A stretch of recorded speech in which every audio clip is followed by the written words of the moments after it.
ሁለገብ የሆነ አማች ነው ያለን። እዚህ አርሰናል ሲያሸንፍ እንደ ጓዝ ወደ ሰማይ ይነጥራል። እዚህ ደግሞ የማንንም ጭልፋ ፊት እየመጣ ሀይሚ በዚህ ወጣ በዚህ ገብታ ፍቅር ይዞኝ ገደመኔ ለሚሉ ጭልፋ ፊቶች ሰማይ ወስዶ ለመስቀል ስፖርት ይሰራል። እና ታዲያ ሁለገብ የሆነ አማች ማግኘት በዚህ ሰዓት በዚህ ወቅት መታደል አይደል እንዴ?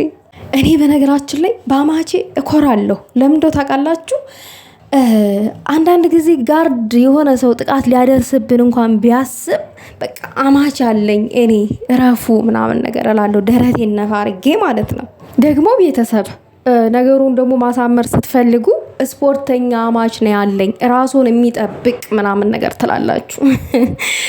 እና ደስ ይላል ሰው የሆነ ሲበረታ በተለያዩ ነገሮች ላይ ሲሳተፍ ወጣት ሆኖ እንደዝራ በቃ ሰውነትን በስፖርት ማዳበር ምናምን በጣም ደስ ይላል። እኔማ ቤተሰብ ቲሸርቱን አማቼ አውልቆ እንደዛ ሲነጥር እንደ ኳስ እንዴ ማንኛው ጋጠወጥ እንደዛ አሳደደችው ምናምን ነገር አልኩኝ። እንደዛ ነው የጠረጠርኩት። ለካ አርሰናል ኳስ ጨዋታ አሸንፎ ምናምን ነገር ነሯል። እንኳን ደስ አለ አማቼ። እንደው ደስታችን ነው።